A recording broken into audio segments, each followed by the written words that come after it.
And we're going to do this in 4 phases. Today is compelling proclamation, and we just have we're going to have 3 steps to establish what it means to be a Roman Catholic in a way that can compel others, that can draw others in an attractive way like a magnet can draw.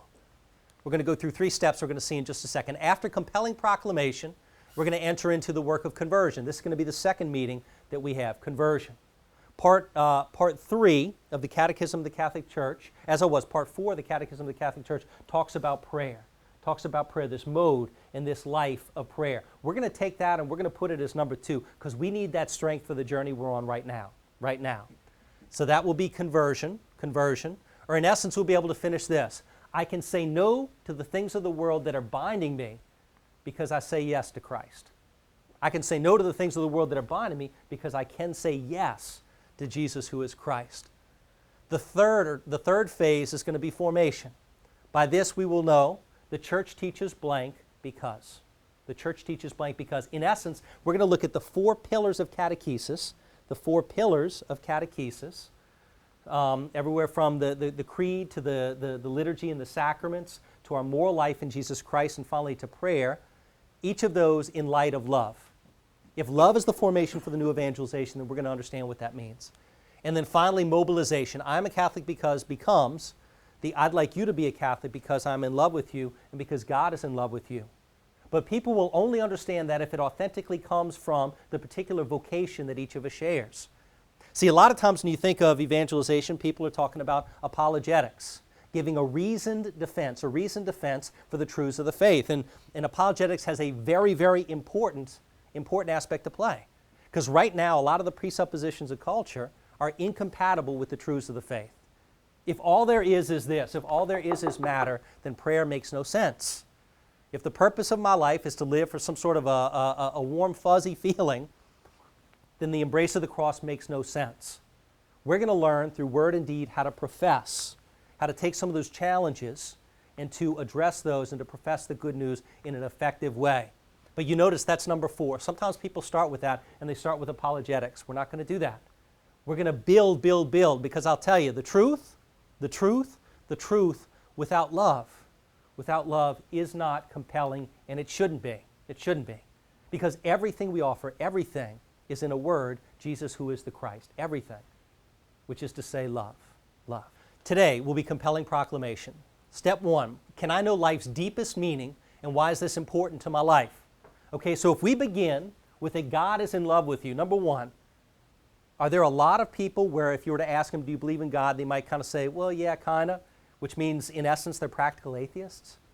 Maybe even some of the people that you work with, is there a God? Well, yeah, kind of. Does it change anything? Well, not really. Do you act differently? Do you sound differently? Do you speak differently? If the answer is no, then their words might say, well, yeah, I guess there is, but their actions might betray that. So we're going to begin in reason and in experience with life's deepest meaning. Step 2, we're going to go right into I am a Catholic because, to be able to answer that question. So up here, we're going to knock away some of the impediments, some of the speed bumps.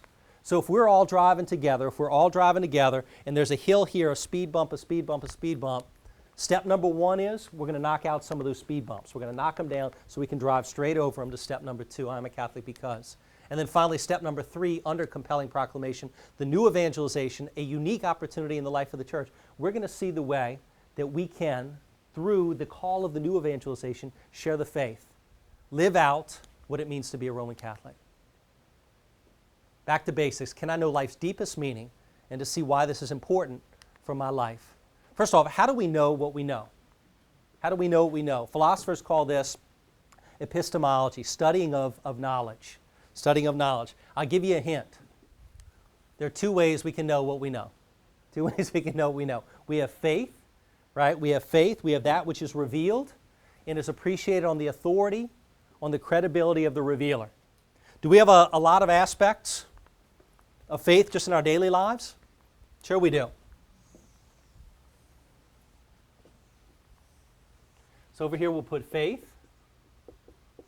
Over here we'll put reason. Okay? We have a lot of aspects that we believe on the authority of others. I like what G.K. Chesterton, kind of how he explained this. He said, I believe with a very great degree of certainty that I was born at such and such a place, at such and such a time, in such and such a location. He didn't remember that, right? None of us remember that. I can look, when I entered priesthood formation, I had to get my birth certificate, and I saw, yes, I was born in Quantico, Virginia, on the Naval Air Base, that kind of stuff. Some of y'all were born at Our Lady of the Lake, or East Jefferson, wherever. Okay, we believe that on a certain authority, right? We accept that. Pope Francis, in his recent encyclical, Lumen Fidei, the light of faith, talks about how faith is already a part of our lives. We accept so many lesser things on the lesser authority of those that share them. See, but when we talk about faith in the context of the Catholic life, we're talking about the most fundamental, the most profound truths that except for the revealer of all truth, who cannot be contradicted, he cannot lie, revealing it to us, we wouldn't know. This is such as that the meaning and purpose of life is love. Another way to write that is Trinity, right? It's the Trinity. And the different aspects of the faith that come from the love of God throughout space, throughout time, and also in eternity. In eternity. The way that God, in the mystery of Himself, God the Father, God the Son, and God the Holy Spirit, reveals that love through what's called the economy, the divine economy. Some of y'all have been looking at The Great Adventure, the Bible timeline. Some of y'all are participating in that. It's a wonderful, wonderful series. One of the goals also is not just that you within your particular work can share the faith in a compelling way, but also that you can lead others depending on what the kind of the call of the parish and of the pastor is. So if you have something like The Great Adventure, which very much supports phase 1, a resource that supports phase 1, well, who would be the small group leaders? Who would be the people that would be able to share with the people they've been given the truth? Well, it's you, because you understand that big picture. In reason, we have a lot of things, right? We have science, we have mathematics, we have technology and all the things that flow from that. In essence, we have the 5 senses plus reasoning that allows us to get all these other areas, right? I see it, smell it, taste it. I used to tell with my students at Shaw, okay, that's 1, that's 2. How many senses do we have? 1, 2, 3, 4, 5. But when you ask them without doing that, someone will say 6. It's like, we don't see dead people, right? We don't. Well, there's a certain overlap in here. So if we take all that we appreciate and understand by faith and what is offered also in reason, there's an overlap here. That's what's called natural theology, natural law, right? Those things you can't not know. Everybody gets it. You can't not know that. But there are also things that are revealed in the faith. So we call that natural theology, the things you can't not know, the place where they cross. Many of the people that we are called to love and to profess the good news of Jesus Christ to today, does this make any sense to them? Any of this? Maybe some of it, maybe some of the ones in this context. If we watch the news, do we get a lot of this? Not a whole lot. If we watch television, do we get a whole lot of this as far as...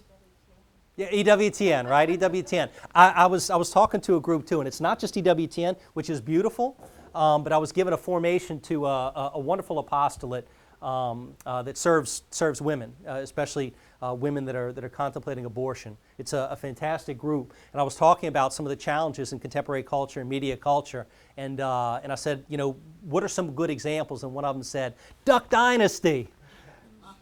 And I watched a little bit of it. I got to tell you, not so bad, right? A family that prays together, right? A family that is together, and not just in the nuclear family, but in extension too. And it was kind of great to see. So we certainly have some glimmers there. But the incarnation, right? The truths revealed about Mary, which are really truths then that are revealed about Christ. The truths revealed about Mary deeper reveal Christ. The more we know about Christ, we better understand Our Lady. That's what the councils reveal. The more we know Our Lady, the more we know Jesus. The more we know Jesus, the more we know Our Lady. Which is why so many of the converts that we experience have such a profound love for Mary, because they have such a profound love for Christ that then comes oftentimes through His mother.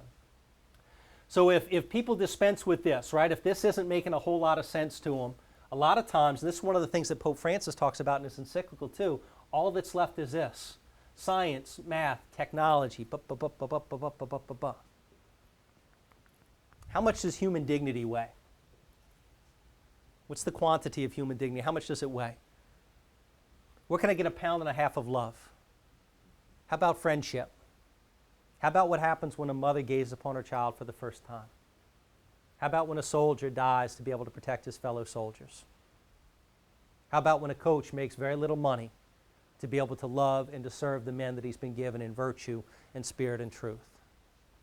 The most meaningful things in the world, if we make our world very, very small, which is where many people are, do not make any sense. They make no sense at all.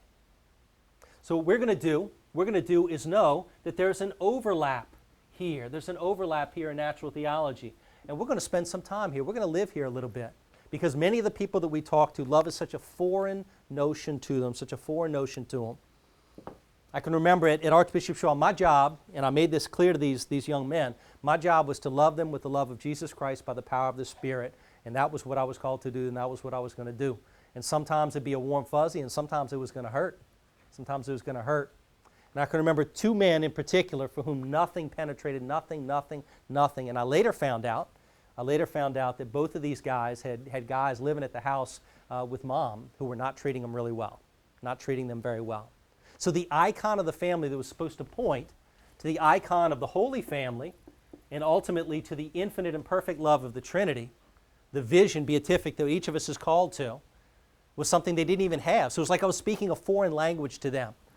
So for many, we need to speak this language, which means we need to live here for a bit. Which is why, although the goal of today is I am a Catholic because, to be able to answer that in an effective way, that's step 2. Step 1 is, can we even know that love is the deepest reality? That love is the deepest reality. Can reason and experience help us to appreciate and understand that? I'm going to say yeah. How are we going to proceed? We're going to ask 2 questions. Number 1, if we're looking for the meaning and purpose of human life, does this last? Let's name them and claim them, right? What do most people live for? We're going to look at that in just a little bit. If we start saying all the things, but, what do people live for? What do people live for? They tend to fall into different categories. What are some of the things that people live for? We talked about them before. Material things, right? Right? Whether they offer a bit of pleasure, whether they offer somebody some status, a little bit of power. Okay? What else? Family. Family, virtuous, right? Very virtuous. And what we see also is that communio in the family can ultimately point to the family that will perfectly sustain. And in whose light we can actually be the family He's called us to be here too.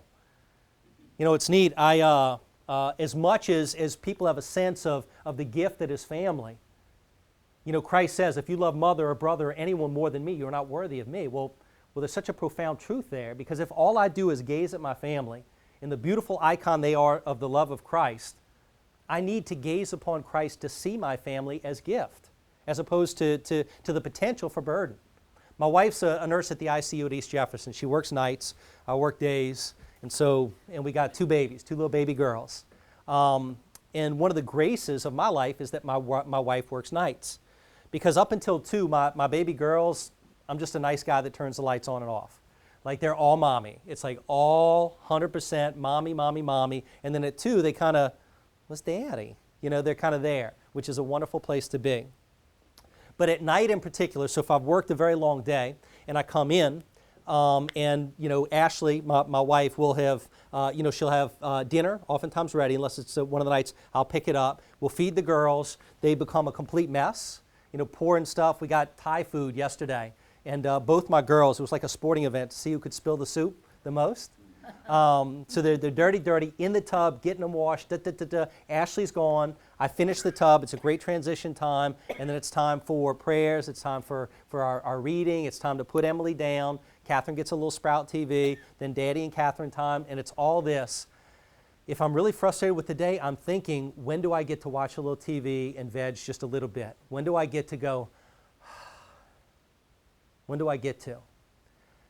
But in the love of Christ, in that moment, I have the grace to appreciate this girl is an incredible, beautiful gift, and she will never be this age again, because tomorrow she'll be a day older, and a day older, and a day older. This is a privileged and honored time with this baby girl. It's honored. And I don't, because if I think of what I'm going to do afterwards, I will lose this time. So in loving my child, if I loved her more than Christ, I would lose her. But it's only in Christ and the embrace of his cross and the challenge of dying to oneself that I can then say, now I can be present to my baby and be open to all the cuddles and the hugs and da-da-da. And I'm not thinking, how do I get this faster and faster and faster with the most dawdling children on the planet, which is a grace. The dawdle means more time with Daddy. And thus, to the question, does it last? We talked about family. We see in a certain sense something in family certainly does last, We talked about a little bit of money. What else? What else do people live for? Love. Oh, we hope so, right? We hope so. And we're a privileged group here. We're a group that doesn't have to be embarrassed of saying love.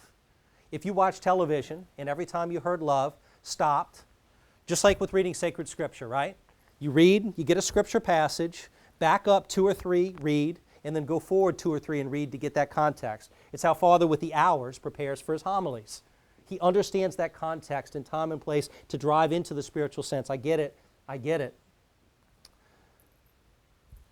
The context of love is something that's been lost. If we watch television and hear the word love and then say, okay, let me film 5 minutes of this and see what they mean, how many of them are going to mean this? How many of them are going to mean this? How many of them are going to mean her? How many of them are going to mean him? Right? So our culture has a perverted notion, right? An emaciated notion, sometimes perverted, sometimes simply incomplete. John Paul the Great with his beautiful writing on, and also Benedict XVI with Deus Caritas Est and beyond, the way that eros, that attractive love, turns then into agape, has the potential for that, and really in God finds a unity. So we have a great opportunity in that, and that is the answer. So what are the other answers of the world? Fame, right?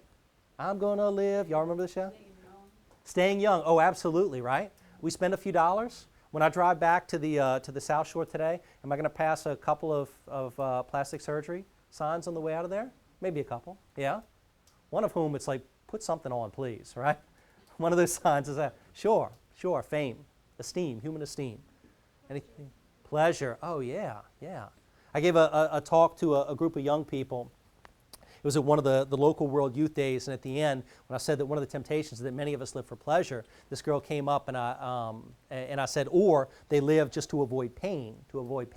This little girl came up and she said, or maybe we don't even avoid pain just so that we can feel something. Right? So significance, some sort of significance, or the seek for pleasure, or the avoidance of pain. And of course, that's where we see, drugs like distraction, entertainment, checking out. Okay? What I offer is that each of these, if we ask these questions, does it last? And so many of these, we see the answer is no. Some remain.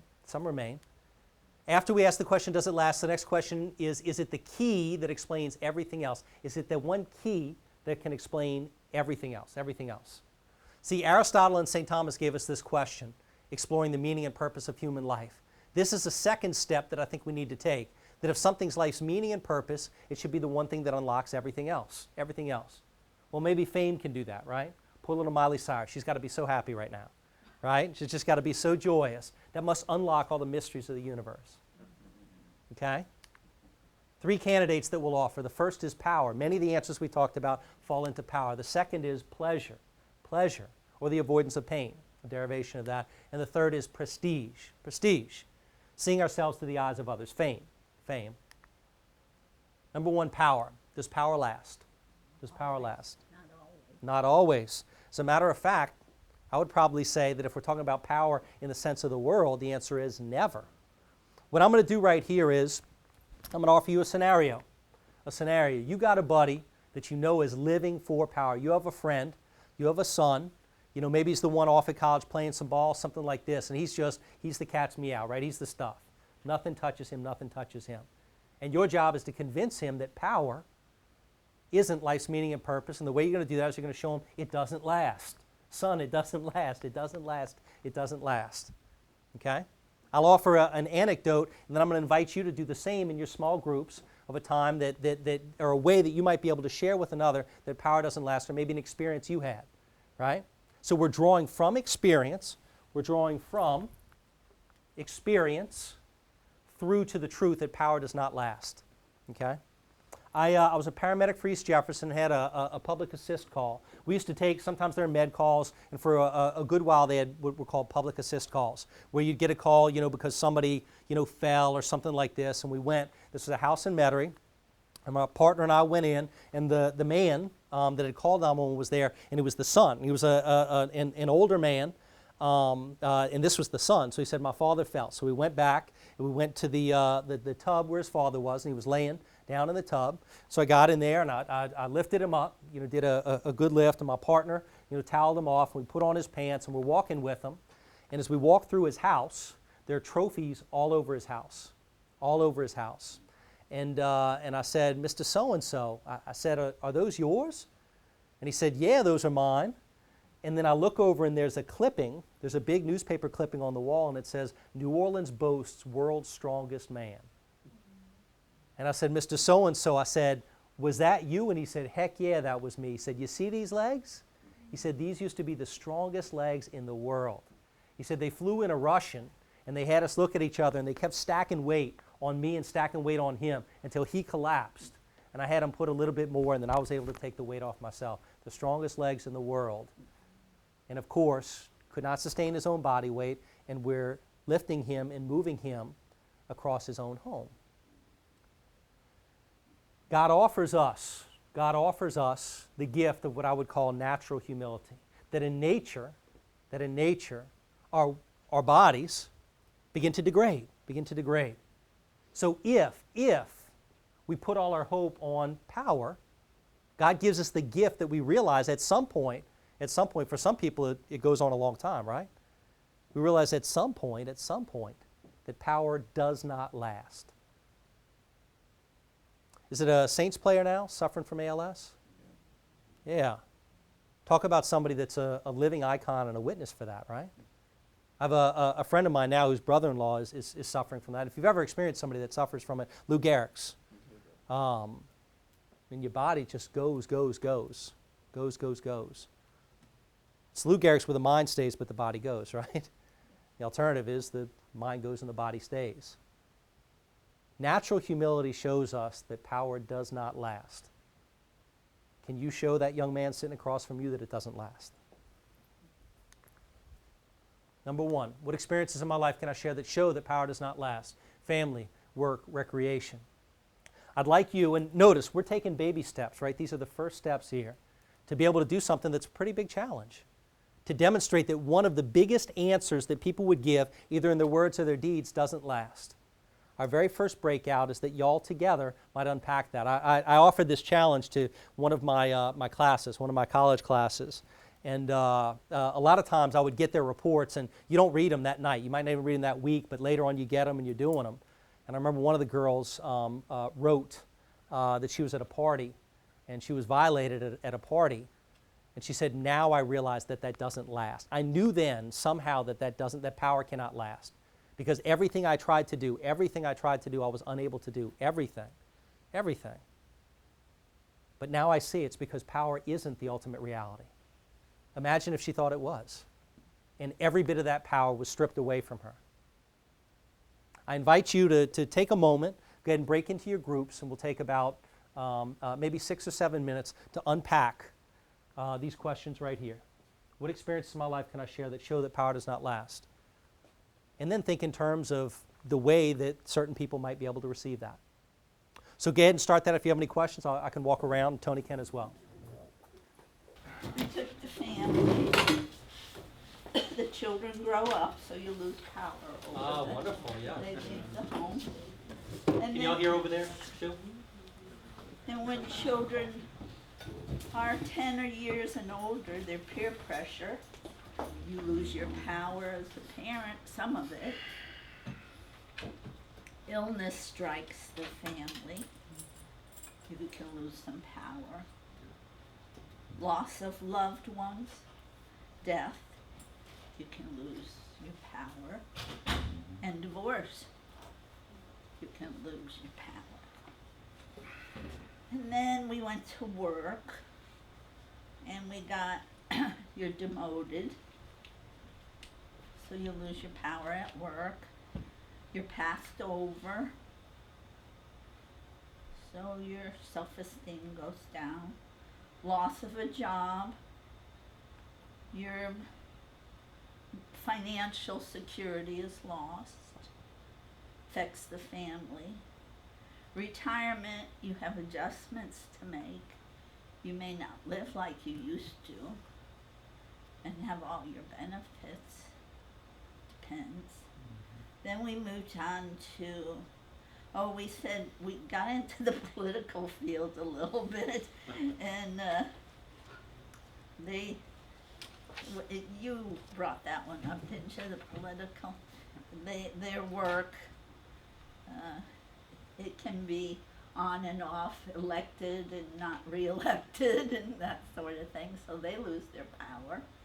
And then we went on to recreation, and we found the physical and mental decline, like you can't ski anymore, or can't play golf anymore due to physical, or mental, you can't play cards like you used to. And then addictions, this was interesting. You can overdose on recreation, and you can establish addictions to recreation and lose power by that. Like you can become alcoholic, or drugs, or gambling fanatic, and so you can lose your power. And then you just lose your money, and you're not able, either through any of these other reasons, or you lose it through like gambling, and then you can't take your family on a vacation. So that's what we did. Wonderful, wonderful, and certainly comprehensive. And one thing that I really appreciate, you always affirm in interpersonal relations, people's offerings, but so many of those were really insightful. One of them, I think in particular, was which you shared regarding the family, which was a friend of mine. He's actually the parent. He's the godfather of my firstborn, my little baby girl, Catherine, and he has babies too. And he was talking about how he'll watch videos, and he said it's really tough because it hurts, to see that and realize they were that small. And I've been so busy the first couple of years of their life that I haven't really seen that so much. But as he and I were talking, I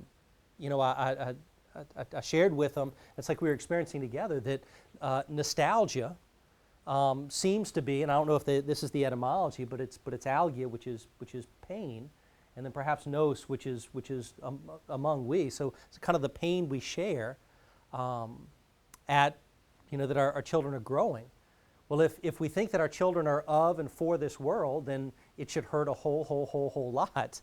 But if we realize what I think parents have an intuitive sense of, and the parents that you serve too, if we help them to see that our children are not for this world, that the kind of love that they experience there is a love. And for many parents, the very first agapeic experience, so the first experience of true love, is not necessarily something they can see in their spousal relationship, especially in the beginning. Sometimes that takes time to mature, but they see it in that baby right away. The first person they care more for some people than themselves, is not even their spouse, but that baby. And so if we can draw them from that authentic experience, we talked about that with family, but that authentic experience of agapeic love, of self-donative, of the love of the cross, of dying to oneself, to the source of that love and the summit of that love, they kind of know somewhere in their hearts, you know what? No, my baby isn't meant for this world. She is not meant for decay. So I thank you very much for that. We just had a new Evangelization Society meeting, and I had read about the saint of the day, one of the Saint Francis's. He was a Jesuit who was a noble. He was described as the most beautiful, the most handsome noble in all of Spain. And when Queen Isabella died, he accompanied her body. His job was to make sure that she got put in the ground, that he accompanied the body and that she was placed in the ground. And so he did that. And so at the end, because this was his sacred charge, he had to view the body. And so they took, and of course it takes a long time to travel, and they opened up the casket, and he gazed upon, at this point he's a noble, and he gazed upon the body, he gazed upon the decay, and he said, I will never again serve any creature that will suffer such decay. I will never again give my life to any creature that will suffer such decay. So in essence what he was saying is, okay, now I realize as much as she was held up, none of us is for this world. And at that point he gave his life to Christ, he joined the society of Jesus. So I think those are wonderful, wonderful insights, and I think they're exactly what we need to do, to be able to share that. A question, too, is if people are living in that, to ask the question, are you really happy? Are you really happy? What is the proper end of the human person? Is it really meant to end in decay? And I think most people, even if they look at themselves like that, because there's that desire, to distract, they can't say that about their baby. They can't say the baby's meant for decay. So that was fantastic. Thank you so much. Anyone else want to share? Just share, good, to share some insights. Anyone else? I think just because I'm a teacher, but the whole, when she was talking about family and that children do grow up, I mean, that for me is obvious in family, but also in my work, because when you deal with the little bitties, they still think teacher is perfect and magical, and then as you are dealing with the older children, they do realize that you are human and that you do make mistakes, Yeah. So, I mean, it's the same with any child growing up, I think, but. Yeah. And you notice here, we didn't say, because sacred scripture and sacred tradition have shown us blank, right? Did we do that yet? No. Can we do that? You bet we can. Christ demonstrates to us, in particular, in the desert, in his temptations in the desert, the answers to all three of those, that none of those are sufficient. I mean, as God and perfect, and as man as perfect, he could have embraced any of those and shown us, okay, this one kind of is the right answer. It kind of is. But he didn't. But we didn't have to go there. Why? Because most people do not have eyes and ears that see and hear and are open to sacred scripture. Got that? Or sacred tradition. And we're going to talk a little bit later specifically about the new evangelization and some of the challenges we experienced, but y'all did exactly, actually no, you exceeded. You far exceeded exactly what I was hoping. So thank you so much. Number 2, pleasure. I got a little neuron cluster here. Tony laughed at me for putting that up there, okay? But pleasure, which I think is very much, and it's one of the answers that we heard here as well today, or just the avoidance of pain, right? The avoidance of pain, which can happen in a lot of ways. It can happen through sex, even sex within marriage, right, as a means of distraction. Or it can happen by the dentist who has a harem, of hygienists. It can happen through drugs. It can happen through alcohol. It can happen through any number of different ways. We even talked about it through work. Finding a certain satisfaction in work and just feeding that, in an intemperate way. Okay, so the question, does pleasure last? Does it last? No. I mean, if we needed, especially in New Orleans, a reminder of that, we got a couple of storms that reminded us of that, and we'll see what happens in the next one. It's kind of wild. I don't know, and maybe this is one of the ways we'll experience the renewal, of the life of the church, the call to St. Francis, rebuild my church. In essence, the call was be a saint. Show my church what a saint is, that we also may be saints. But where else do you have a place? I mean, actually in a lot of other places, you have the gift of a certain poverty, which can lead to poverty of spirit. One of the challenges we certainly have in the States, and in certain areas in particular, is the challenge of what it is to be upper middle class and the comfort that comes from that. The challenge of the comfort that comes from that. I remember John Paul the Great, when he went and he spoke to his children, when he spoke to his spiritual children in Poland, and he told them, you survived National Socialism. You survived under the thumb of the Nazis. You survived National Communism. You survived under the thumb of the communists.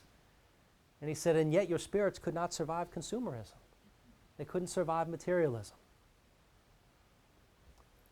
We see again and again, and by this, I don't mean that's a bad thing that these don't last. I mean it's a good thing.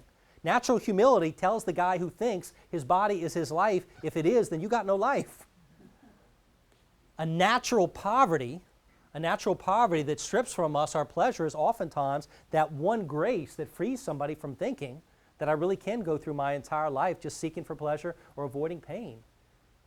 I bet a number of y'all, and this might be a focus of the breakout too, to think, if you know people that as they lost that pleasure, that they finally started living.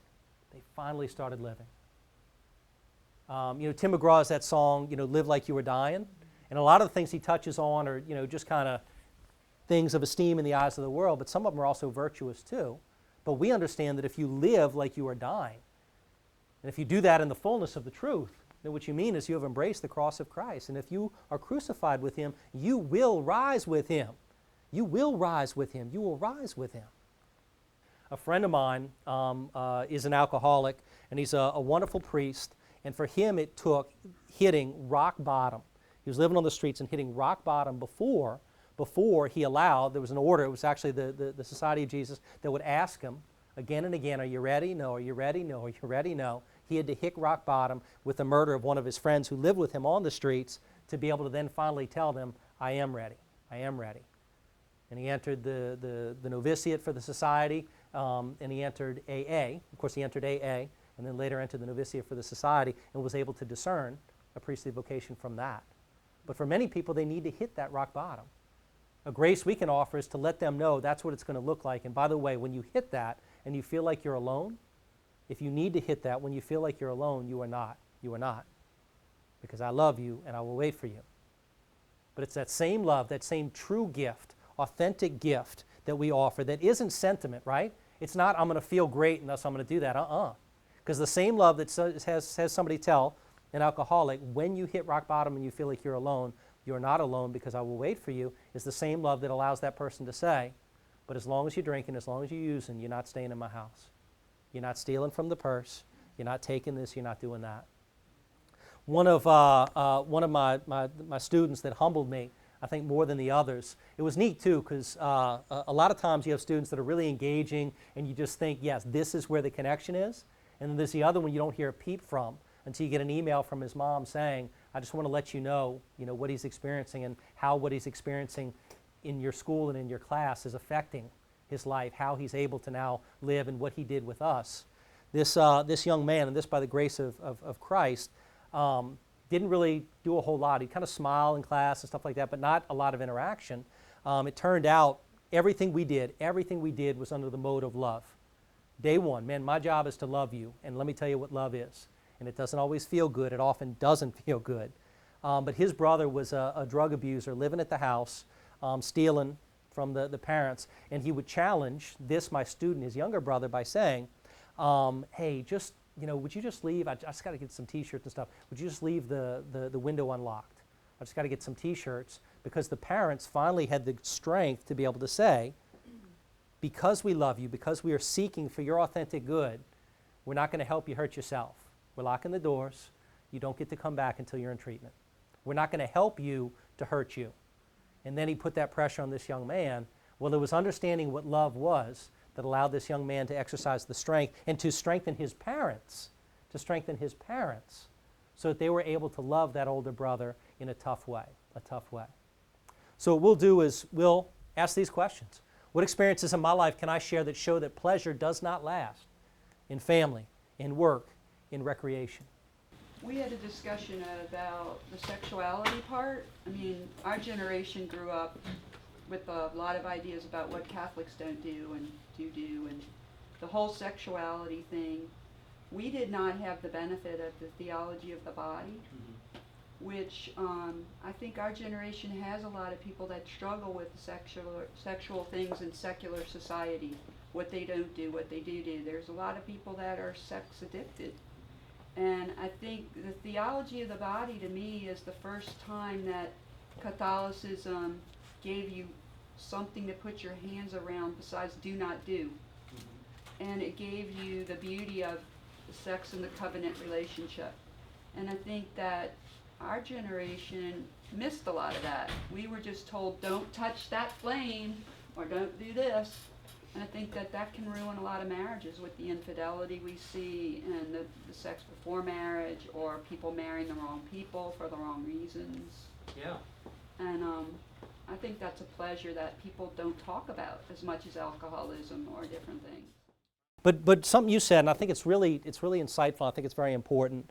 My father, we moved to New Orleans because he ran the Marines out of the port of embarkation.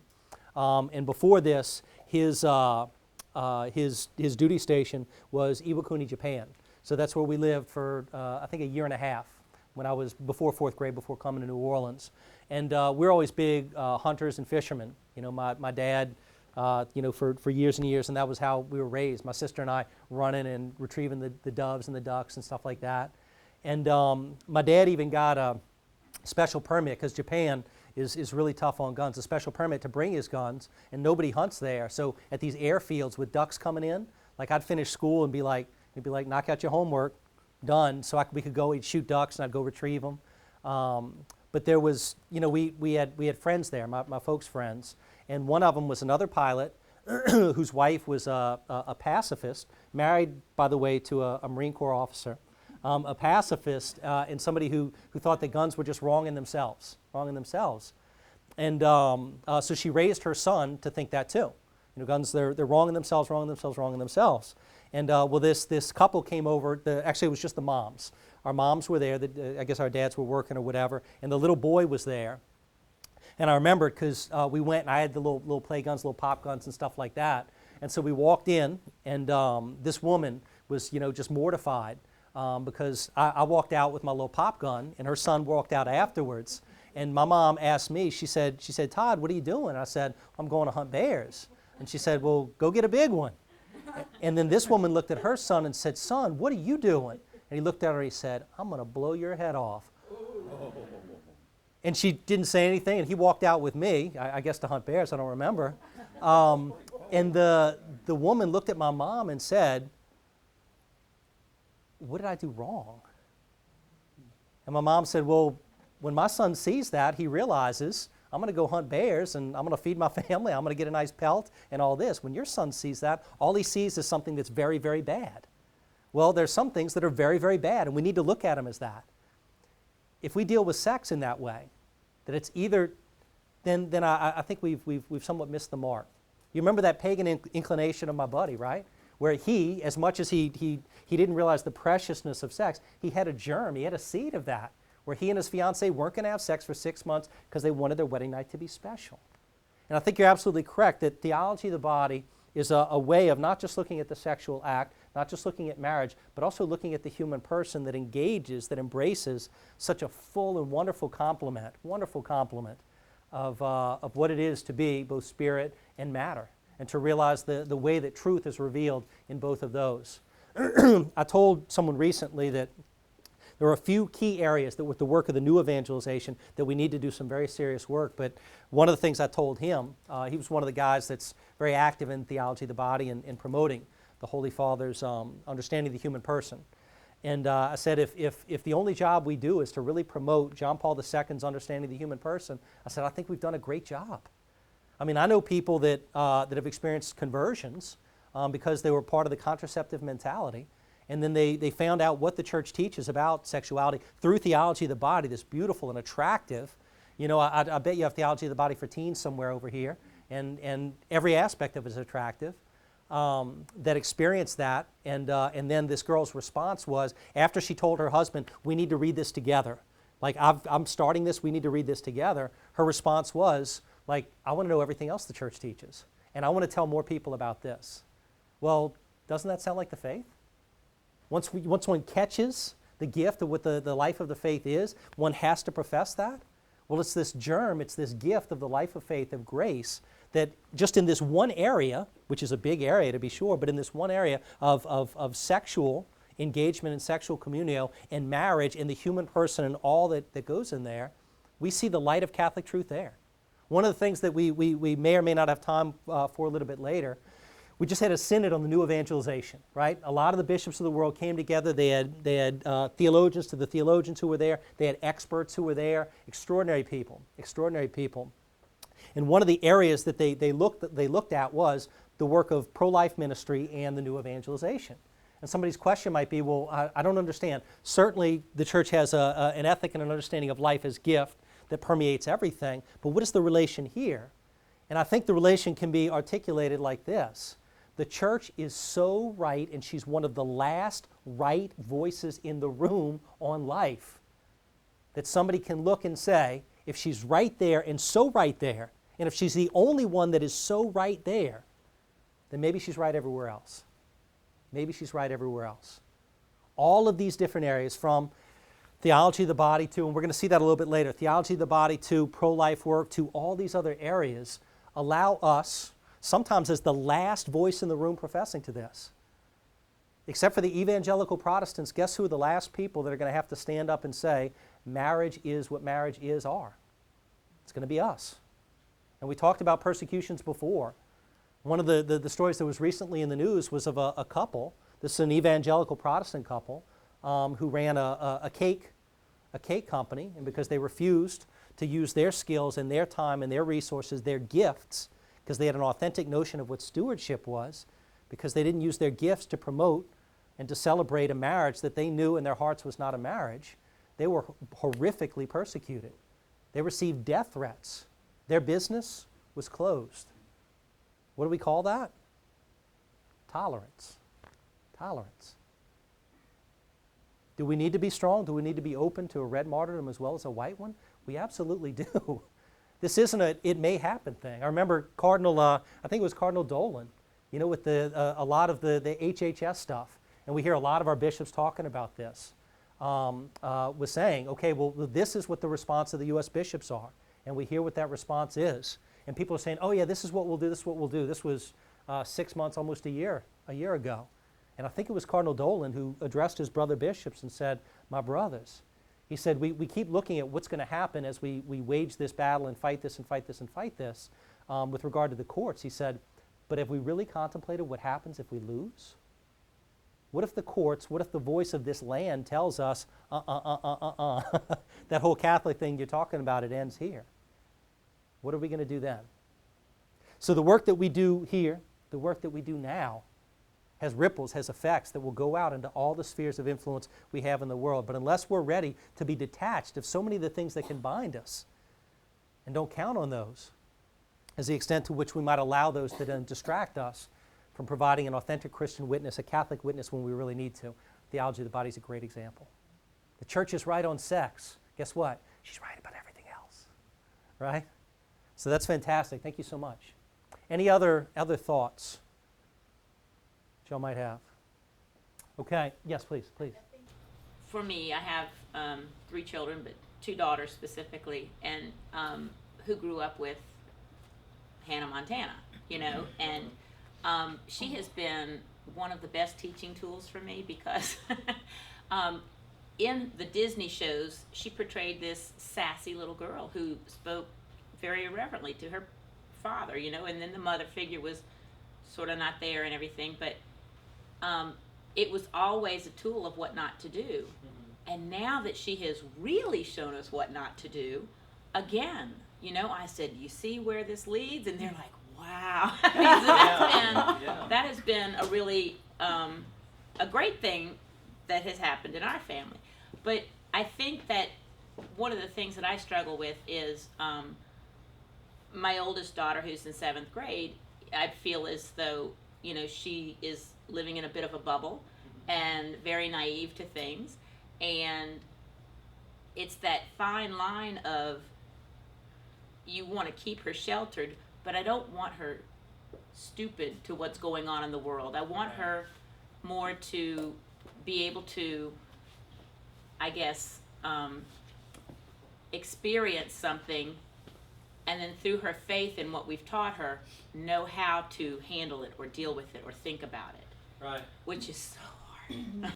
One of the graces of the church is that, he doesn't say there won't be tension. He offers us peace.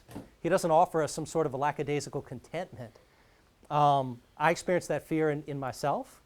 And one of the graces is that in practical knowledge, the exercise of prudence, which is what we're doing, we can rely on each other, we can strengthen each other, and what we can do as well is we can provide witnesses one for the other that the world won't provide.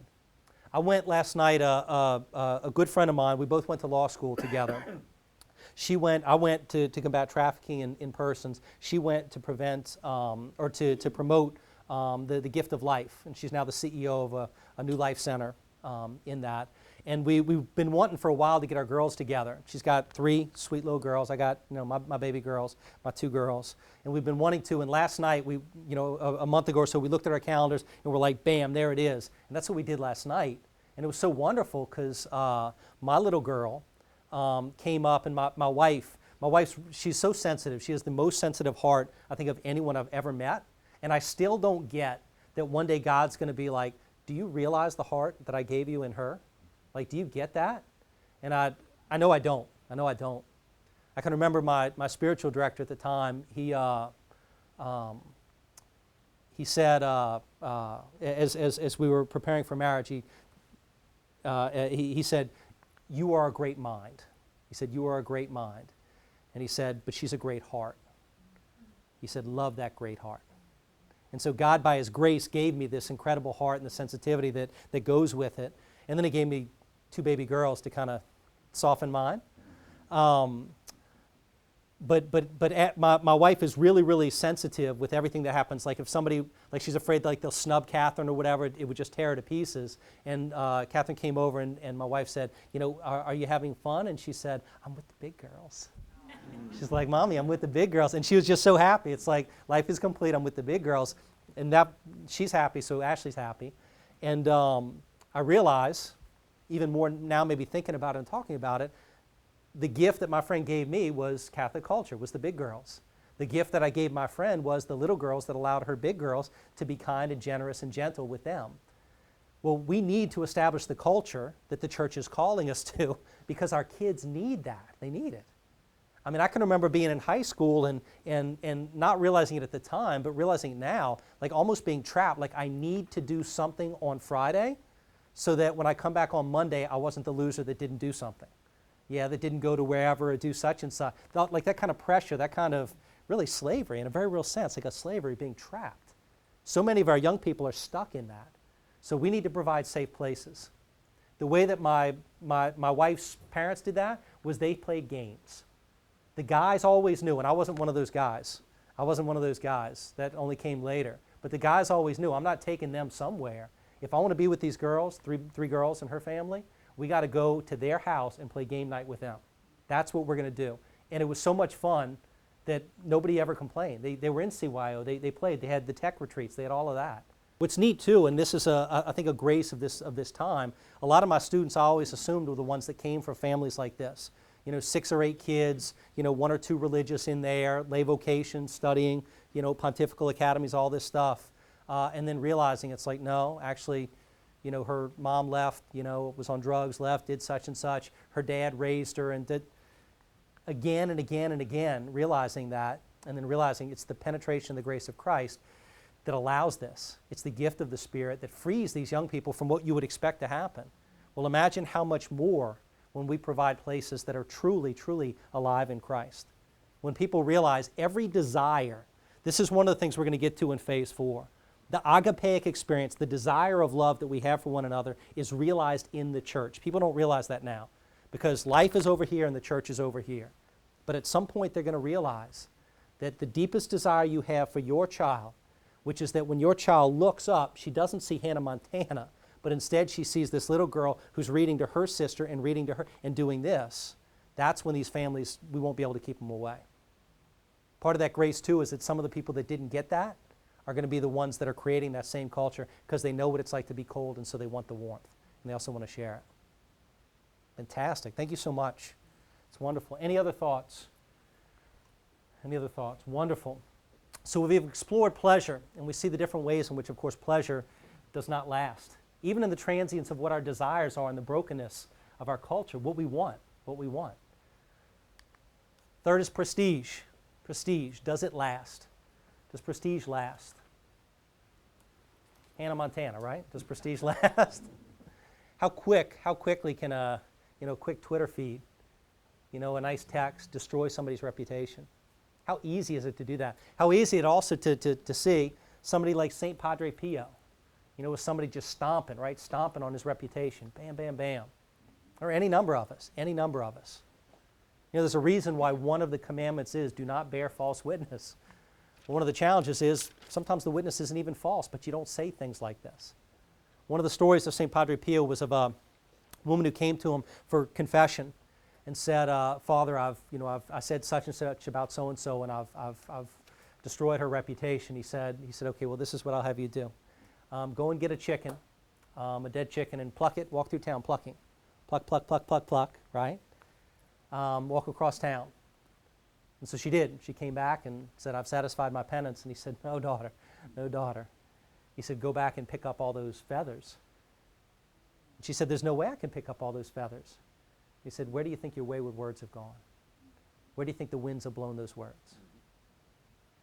Prestige is not something that we can bind. It's not something we have. The church affirms, which is so beautiful, so beautiful. She affirms what is true, period. The Roman canon, the Code Civil, that our code of law in Louisiana is based upon, has given us a certain affirmation of the family. Do you know that parents have a duty to take care of, or children have a duty to take care of their parents? Yeah. There's no penalty provision written in it. It's not if you don't, then therefore, but the code at least addresses that, at least points to that. There is a duty for children to do it. It's a natural duty, which is kind of neat, even if they don't have a penalty ascribed. Parents, have to take care of kids if they don't penalty, but kids have to take care of parents, especially elderly.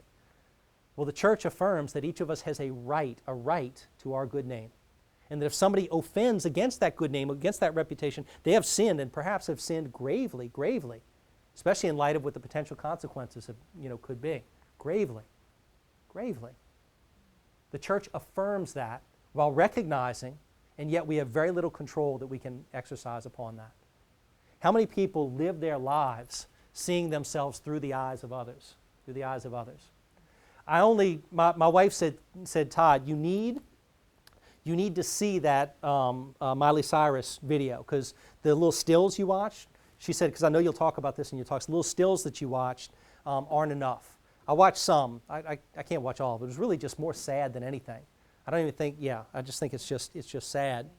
But now there's a show, like a prequel to it on television. It's like Miley Cyrus, the movement type thing. And what it is it's her gearing up to go and do that.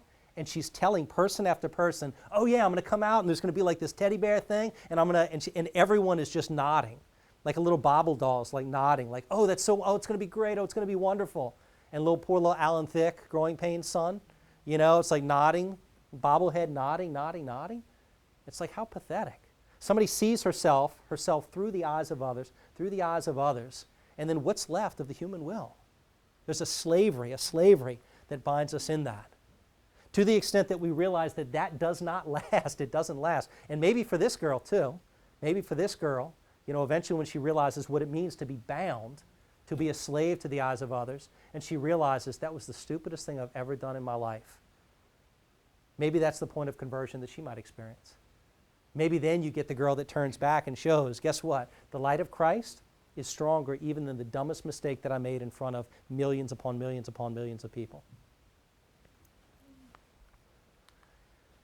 Inasmuch as we see that prestige does not last, let us experience in this next breakout, let us unpack how our experiences can show that. So that if that little girl says, are you kidding me? Miley Cyrus has millions and millions of dollars. Are you kidding me? She's on top of the world. Oh, it does last. How can we help her to realize that it doesn't? Okay? We'll take about another 10 minutes to do that. We'll share, and then we'll go ahead and move on to the next step. As we were military, and we moved here from Japan, and when our oldest was just going into high school. And so because of her need to be, or desire to be accepted and so forth, I think, in many ways she was going into many activities that would give her prestige, because she felt that she needed that, acceptance piece to it. But she came to finally realize that, yes, that was just very fleeting. And once she got out of high school and so forth, it was, all of a sudden it was gone. Right. And she was starting square one all over again. And so that was one thing. We also talked about the fact that a lot of times as parents, we can be the positive examples to help overcome a lot of that efforts that come with prestige and the imminent demise of it. And we do it a lot of times just because of what others think of it. It's the peer pressure that really, in many cases, puts it, we fall into the prestige traps. Wonderful. I like that term too, the imminent demise of prestige. Sounds like it should be the title of a slide. No, that's great. That's great. Yeah, it's and a grace too. I'm as you're talking through that, and I can imagine too when you have children that are a little bit older and can understand more. With my baby girls, the refrain, and I started with Catherine and with Emily too, and it's just by God's grace, but to be able to say, I love you so much and forever and ever, not because of what you do or don't do, say or don't say, what happens to you or doesn't happen to you, but just because you're you and God gives you to me. So that's like a refrain every night, again and again and again. How much do I love you? And she says, so much. How long? Forever and ever. She actually says so much and forever and ever for both of those. But the other refrain is making her morning offering. So to be able to say, Jesus, and I used to say joys, hopes, and then it's like, no, I give you my smiles and my bobos because I love you. I mean, that's it, and then Mary, thank you for Jesus, Jesus, thank you for Mary. But how do we respond then to somebody? We don't just want to pull from them. We're going to get to that with the next step too. But we don't just want to pull from them, what they've been counting on without replacing that with something else that's real and true. Don't take the partial away without the authentic taking its place. One of the challenges, our Archbishop just did something that is drawing a great deal of respect from around the world. I got an email from a guy whose job is to promote virtue through sports. And he said, if I'd been in New Orleans, I'd have hugged your Archbishop. My first thought was, well, I'm glad you weren't in New Orleans. But his thought was because the Archbishop said that on Sunday is the day for our Lord and for family, which is terrific. It takes courage to do that. And it made national news. The Register's carrying this, and a lot of people are saying, that's the step we needed, that's wonderful. The follow-up to that is, for some families, the only together time that they had might have been in pursuing whatever that was a distraction. The follow-up is we need to provide that the Mass is the center of the day and what that looks like. We need to help families that might have a generational break, right? A break to where, well, my folks didn't teach me what we do on Sunday, so how do I know to teach my kids? To be able to facilitate that so that the family can be this fundamental unit of society. It's wonderful because we see in the movement of the church, and this is the discernment that the laity has to have in collaboration with our priests as well, is, okay, this is where we're going. How are you going to do this in this sphere? How are you going to do this? How are you going to do that? And that's where we come in, to be able to share and to collaborate in this work and to help kind of carry the ball down the field with that. So very important, very helpful. But when your daughter kind of has that pulled away, to be able to let her know, and what a grace to be in a Catholic family, that, look, I love you. You don't understand. These eyes won't change. These eyes don't change. And I in protecting my daughter's innocence, I'll say what happens to you or doesn't happen to you. And I don't want to go too far with hypothets. But to let her know nothing will ever change. And sometimes I'll keep saying that like that, and I'll just keep saying ever, and she'll be like, Daddy. But they need to know this. They need to know this. And so if they have the love of Christ, if they understand how that love is made present, if they have that relation, especially through prayer and through our human means, then they have the fullness so the partial doesn't make as much sense. Wonderful, wonderful. Yeah, and you saw the imminent demise, but the transience of picking up and moving every 3 to 4 years. It also can build a strength and a certain confidence too. Any other thoughts? Thank you so much. Any other thoughts on how we see that prestige is insufficient, that it is born to imminently demise? One of the things I heard some comments, but it was the kind of the self-esteem type thing. We're constantly kind of affirming. And we see in culture certain generational shifts. And the cliches often come out in our media, like Everybody Loves Raymond. It's like the grandfather, what's his name? Frank Barone. It's like he's the one, like at a Little League game, or not Little League, T-ball. They were playing and they weren't keeping score, and Frank was in the things, and he's like, I'm keeping score. the reaction to that is like such an emphasis on esteem, like esteem. I can remember being at a faculty meeting at the high school where I taught, and people kept talking about esteem, self-esteem, self-esteem, self-esteem. And what was resonating in my mind was what one of the saints said, which is that self-esteem is the worst cancer to the spiritual life that there is. Well, wait a minute. I thought self-esteem was a very good thing.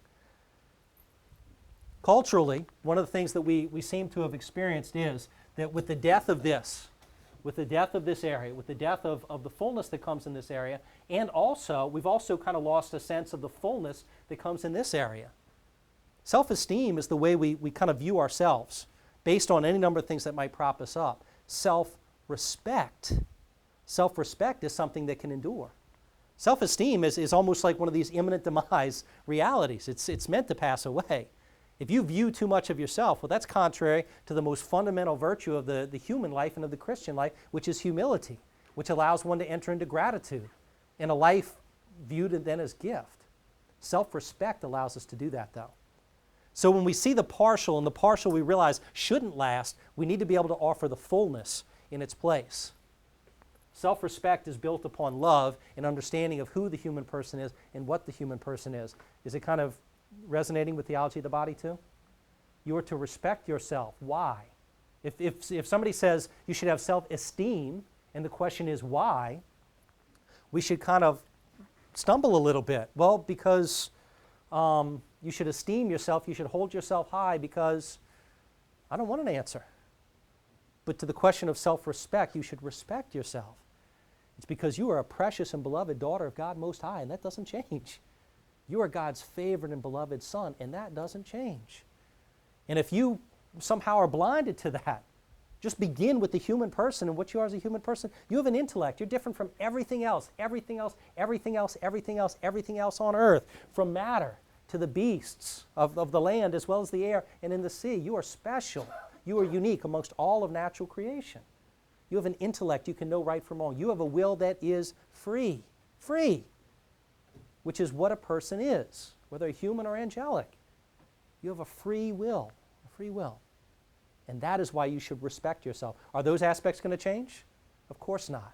Notice the richness, the thickness, the fullness we have in sacred scripture, sacred tradition, and in particular in the lives of the doctors and the saints. These wonderful examples. So this is very helpful. So we see here that prestige is insufficient. It's insufficient. It will not last. And we see a few examples of that. So it does last. If we're going to look at people, we're going to offer the challenge, is this really making you happy? Is this really, in a certain sense, we can even use some of the terms of the age, is this fulfilling you? Because it doesn't seem like it is. It doesn't seem like you really are truly and fully happy. You seem distracted. And if you were really happy, you'd have stayed with her. And if you were really happy, then you would have stayed with her. And if you were really happy, you would have stayed with her. And if you were really happy, you'd have stayed with her. But if I had asked you here, are you really happy, you'd have said absolutely. And here, absolutely. Can you at least see that if you would not have been truthful here, here, and here, and here, that maybe this isn't true right here as well?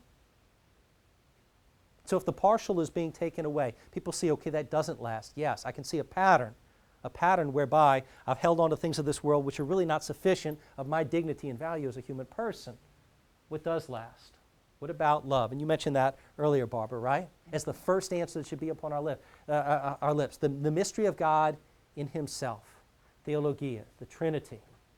God the Father makes a gift of himself to the Son. The Son receives that gift, gives that gift to the Father freely. The love between them is so real, pure, and true that it is not something but someone. But we're over here now, right? The mystery of the Trinity. What about just in basic experience? Are there human examples that show us completely contrary to the spirit of this world, to the proposed wisdom of this world, that power, pleasure, and prestige make no sense?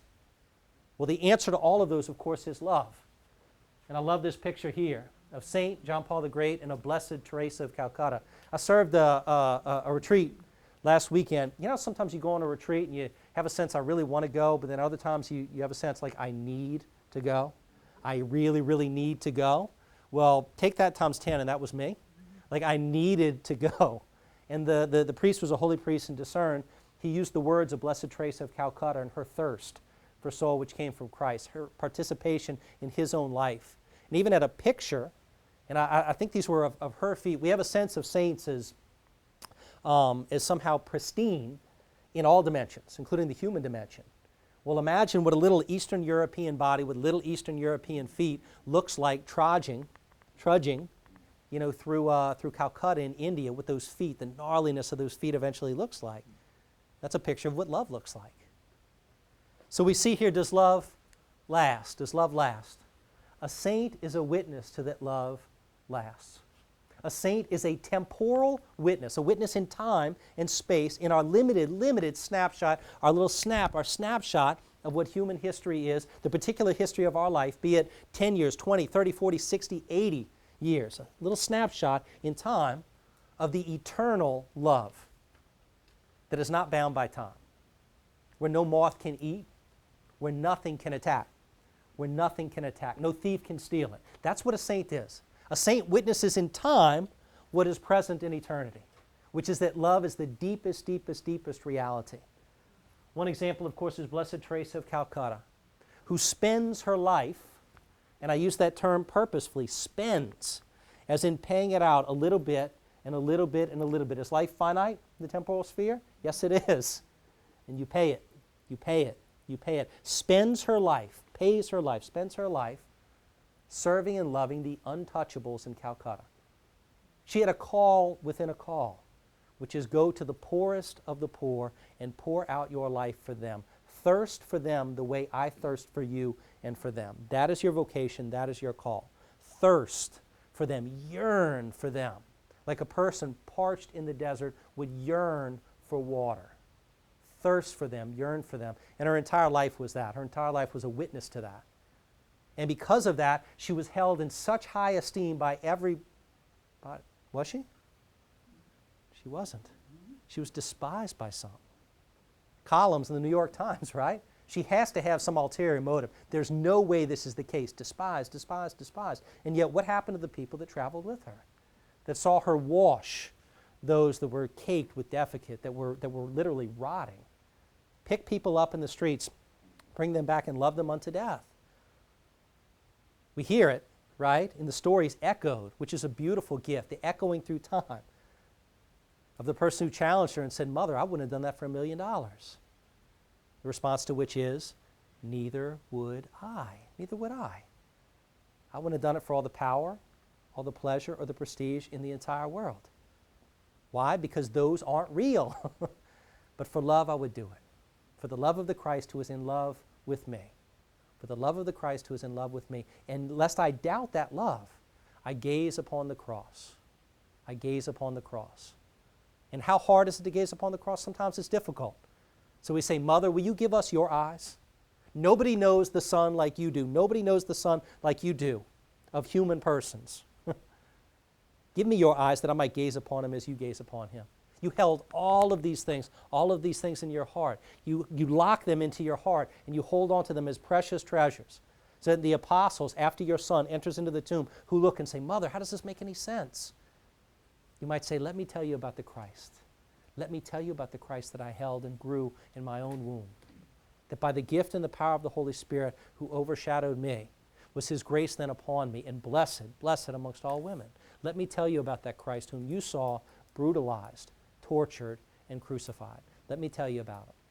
Sometimes we get a sense of almost like a sanitized version of what crucifixion is. The same Christ who was able to stop anything, who could call legions with but a word, legions of angels to defend him, to minister to him with but a word, is the same one who is tortured. Just as from the worst, most brutal dictator, we hear about the stories of what happened in the Middle East with people, and kind of disappearing, what happened to them and the such.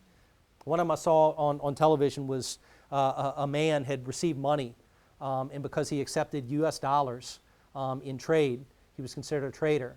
And so the Hussein's regime surgically removed his hand, as well as broke every one of his other, that was the penalty, was they removed his hand to do that. Our Lord received worse than that.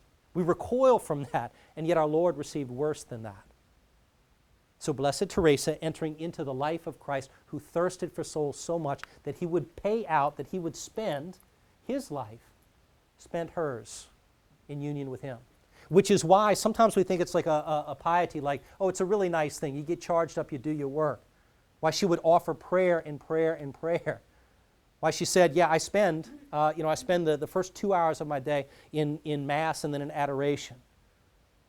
So that before I let other people use me, I let Jesus use me first. How wonderful. I let him use me like I'm but a vessel, like I'm an instrument in his hands.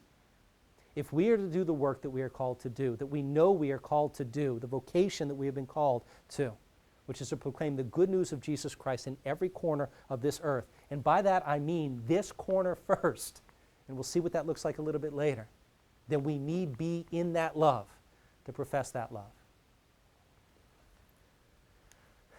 We see John Paul the Great, Magnus, right, at his death. Magnus, Magnus, Magnus. People yelling, Magnus, the great now, the great now, the great. Experienced his friends killed under the National Socialists, under the Nazis, brutalized. His friends killed under the communists. And his response? He forgave. He forgave. Sometimes we get a sense that forgiveness is some sort of an insipid exercise, mostly because so many of our exercise in forgiveness are insipid. It's no big deal. Don't worry about it. Oh, don't worry about it. It's no big deal. Forgiveness says it's a huge deal, and let me tell you how big it was. Let me tell you what it did to my heart. Let me tell you what it did to my mind. And in many cases, let me tell you what it did to my body. But I forgive you because he forgave me first. That's how big his love is. I forgive you because he forgave me first. There's a really neat, I heard this author on Catholic Community Radio. By the way, please, when you leave, turn 6:90 a.m. as one of your first presets today. If we're to create an alternative culture of love, we need to live within that culture first. Catholic Community Radio is 6:90 a.m. Put it as your first preset. You can turn it off after you listen to it, that's fine. But at least begin with a profession of truth. This author wrote a book on healing from sexual abuse through the saints. And she used the example, she had suffered sexual abuse, she was violated, and she used the example of St. Maria Goretti, who's this incredible saint who witnessed to the value of chastity and purity, but even more so witnessed to the integrity and the beauty of love, for that she didn't want to lead someone else to sin. Not just herself, but someone else to sin. And in doing so, she literally poured out her blood, from her body and the wounds that she suffered. This woman then wrote a book, Healing from Sexual Suffering Through the Saints. And she said, one of the challenges I experienced was that I was miscatechized. Because I was told that Maria Goretti was a saint because she fought and she died inviolate, without having been raped. That's why she was a saint. When in fact, that isn't what virginity is, nor is it what the church teaches. But it is the desire to offer a complete gift of purity to God. We cannot control. Remember that power? Remember the student I told you when I asked them, how do you know power doesn't exist? And then I'm reading this horrific tale of how she realized that power doesn't exist because she was violated at a party, and no matter how much she yelled, nobody heard her over the music. Well, this woman then realized that she was miscatechized, that the reason St. Maria Goretti was a saint was not because she died a physical virgin, but because she offered her life for the gift of purity, the gift of virginity. She showed what authentic forgiveness is, which is that what you are attempting to do is horrific, it is horrible. It's so bad I can't even articulate it, but my God who is in love with me and also in love with you can. You went on a retreat with Immaculée. How many stories does she have of that? Can you share any? Her whole life is a witness of forgiveness, and her whole experience is oneness with Christ and the Mother, the Blessed Mother, so much so that she even, all the joys and pleasures, she still sees this world as exile, waiting to get to the next. And so, it's almost like Mother Teresa in that she totally gets that thirst for stuff beyond this world, even to the point where it's a longing to be able to get to home. So everything she does is based on that love, because that's what she's drawn to. So it's not even a struggle, because it's just her understanding of love is so great that it's just the way she is. Right. See, C.S. Lewis once said, God plays a bit of a joke, that those who live for the world to come get this one thrown in. But those that live for this world lose the world to come, and they lose this one in the bargain as well. Immaculately living for the next world, which she had, in a very real sense, a glimpse of, because all the things that we tend to bind ourselves to were gone. I mean, her family, a sense of safety, a sense of security, the dignity of others. Imagine being with people who are telling you, rather than let them do to us what they're doing to all these other people, it'd be much easier just to kill ourselves. It'd be much easier to do that. This kind of suicidal notion, suicidal tendency, whether it's lived out in a little bit at a time through the distraction that we live in our days, or all at once through a suicidal tendency, I mean, this is something that's pretty prevalent in our age. That if life is just a function of pleasure, guess what? When it's no longer pleasurable, stop. It's a function of power. If it's no longer powerful, fall on your sword. Prestige, if you lose that, then you gotta. I was watching. It's called The Curse of this fella, first base guy. Ball gets hit to him, and he goes down to get it. Some of y'all that are sports guys might know it, but the ball went between his legs. It's like the air that was heard around the world. And one of his compatriots was talking about that, and he said, you need to deal with that in some way, either alcohol, drugs, or killing yourself or something. And I'm like, the ball went between his legs. Well, what happened to him was he was despised. It's like considered the biggest error, and that was I don't know if it was the Red Sox or what. What was it? Who was the fella? It might have been, but it's the biggest error that's ever been seen. But his teammates like, oh yeah, or you need to kill yourself or whatever. It's like, if you really think that prestige is the meaning and purpose of life, then yeah, because you've lost it at that point. But what Immaculate points to, what the saints point to, and if she is, a living saint, what they point to is that this is not the ultimate reality. None of these things are sufficiently real to bind ourselves to. And she knows it because they were all gone. And all that's left there is no meaning and no purpose. And some people fell into that. What experiences in my life can I share that show that love does last? Either the saints that changed our lives in our family, our work, or our recreation. How if somebody looked to you, you're 12-year-old, right? She's the happiest lady I ever met in my life. What a grace, what a gift. That needs to be locked in your heart and in your 12-year-old's heart too, to be able to unpack that, to see why and why and why. So many of the children that come to PSR and that come to Catholic schools, they can't even imagine that. Imagine that. How would we communicate when we sit down with them that love is the deepest reality, either through the influential saints in our lives, through family, through work, or through recreation, this dying to self, this agape. So let's take a little while and we'll go ahead and unpack that. Growing up in a large family for me allowed me to learn how to love unconditionally because of all of my brothers and sisters. All of our personalities are so different. Growing up with the same mom, the same dad, in the same house, yet all of us are so different. And it was a way to love them no matter what. And that was huge for me because we are extremely, extremely close, our family is. And we have 22 grandchildren now. And, I mean, when my children even,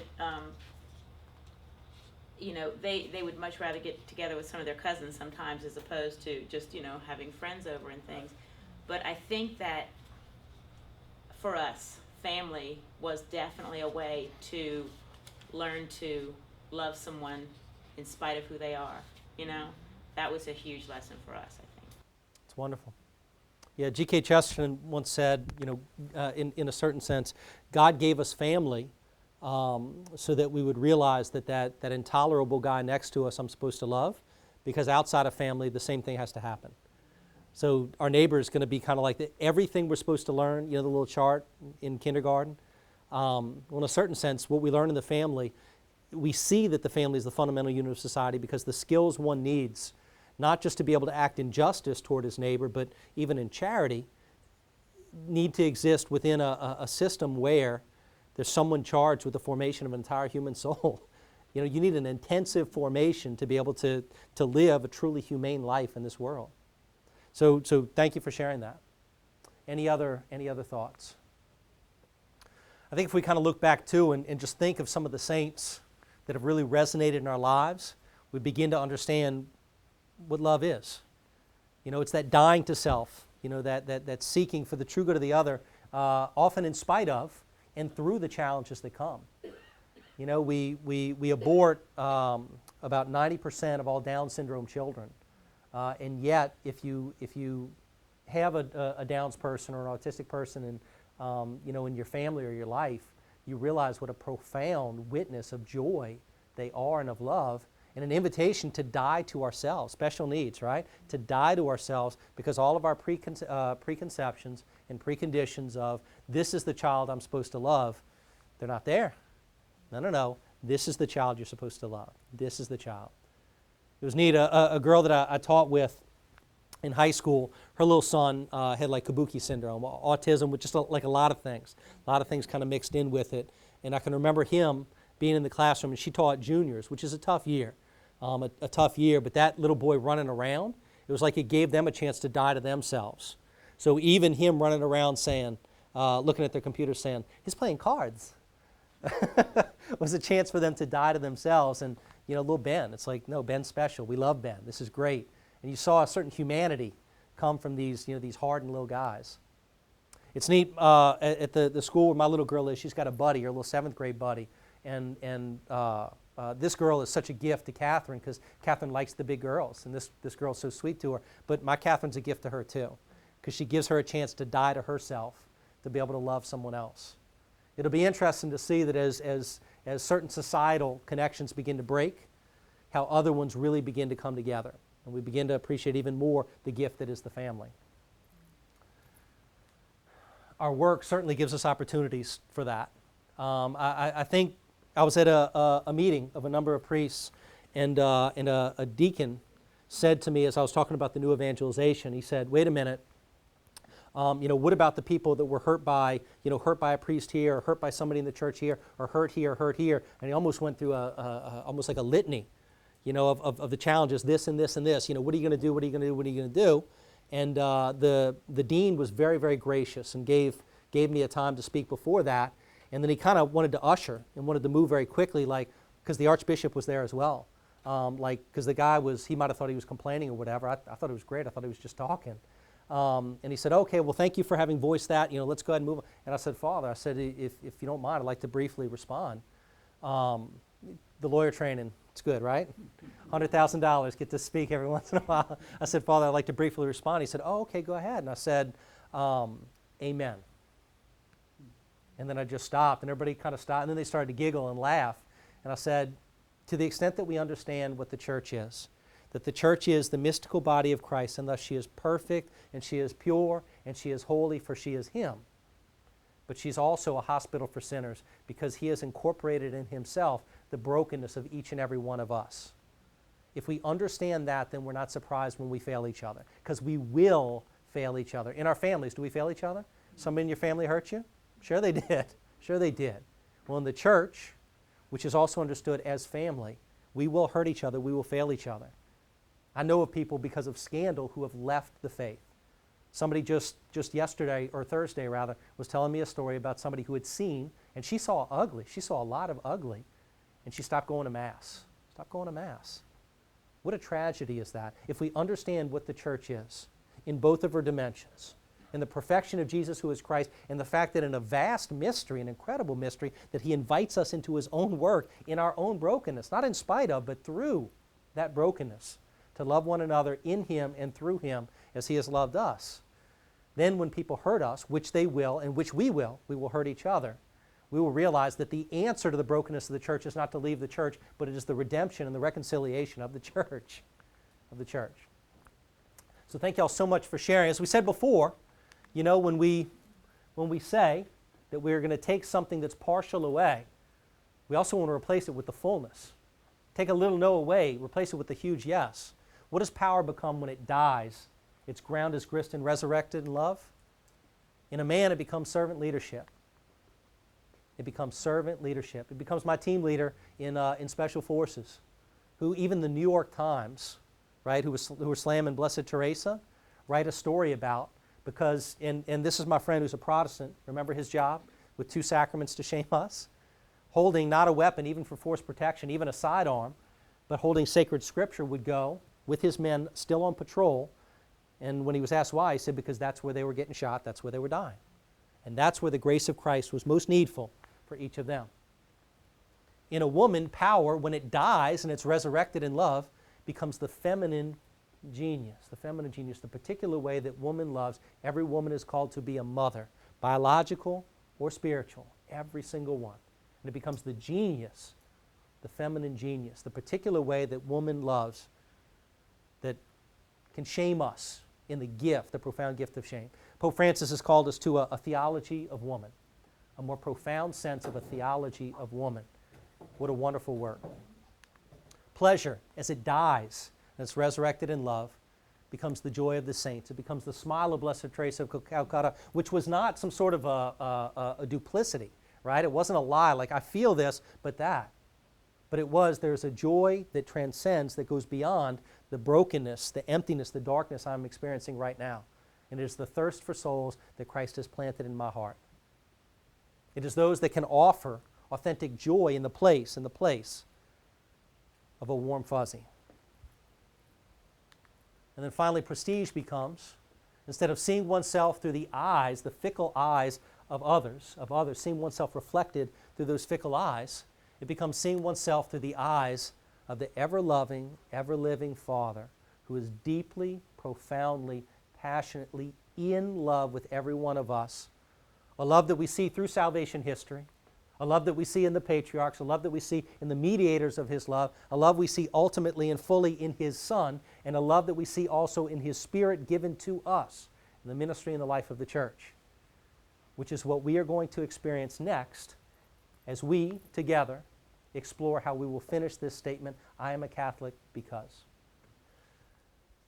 The next step is to see the presence, the promise and the presence of the same love that we saw was life's meaning and purpose, the deepest reality that there was, which was the one thing that can never be taken from us, and also the one thing that is the key that unlocks everything else.